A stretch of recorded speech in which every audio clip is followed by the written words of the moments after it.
Market action for Friday, August 21st, 2026. A 574.76 point gain for the day, up 0.33%. लेकिन इसको देखिए, आज एक डोजी बनी है, यानी कि the market closed almost where it opened. हालांकि gap up open था, there was selling pressure earlier, but then there was buying below 177,000. But doji means confusion, indecision in the market. और ये हमें indicators में नजर आ रहा है. And all this happened in almost above average volume. लेकिन momentum को देखिए, RSI 4716 below neutral, below its own average. MACD का histogram जो है वो red में बढ़ता जा रहा है. MACD line below signal line, again bearish.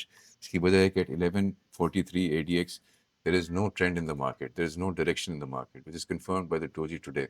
So our verdict for the day remains: the index stabilized but did not materially improve its technical position. The recovery from the low is constructive, yet price remains below every short-term average with weak RSI and bearish MACD. A sustained reclaim of 177,688, ये वाला जो area है EMA5 के close का, followed by the 178,271 to 178,311 area, ये जो EMA cluster है, is needed to shift near-term buy.